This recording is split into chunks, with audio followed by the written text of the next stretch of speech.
guys, welcome to this video. In today's video we are going to look at the case of Potter versus Magill that took place in 2002.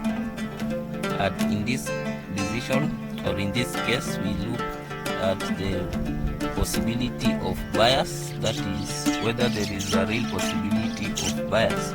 So generally this is a case law on bias. So at 2002 House of Lords, this is a 2002 House of Lords case that addressed the legality of selling council housing to gain electoral advantage.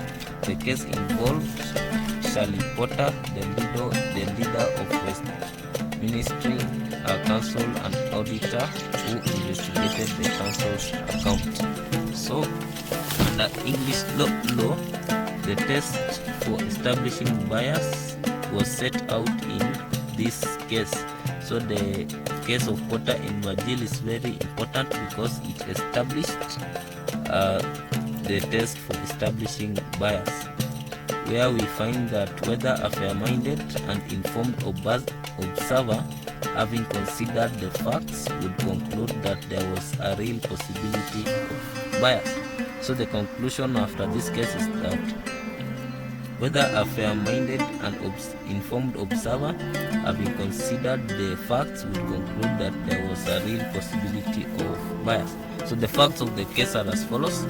The Conservative majority of Westminster Council adopted a policy to sell council houses in parts of the city where it was believed that homeowners were more likely to vote Conservative.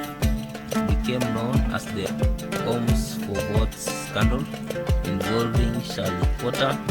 So as the leader of Westminster City Council, she helped formulate a policy which appeared to be designed to sell off the council housing at a lower price for the purpose of electoral advantage in the marginal wards. The issue was, could the resulting investigation's decision be quashed where an initial press conference appeared to be biased? So the judgment of the House of Lords is that the House of Lords accepted that councillors are elected. However, their powers can only be used for the purposes for which they were conferred and not for the electoral advantage of a political party. So also the new and final test of bias was introduced. In this case is, would the fair-minded and informed observer conclude that there was a real possibility of bias? So this is a very important case law because it builds on the substantive content of bias as a ground of judicial review. Thank you for watching this video. Like, share and subscribe.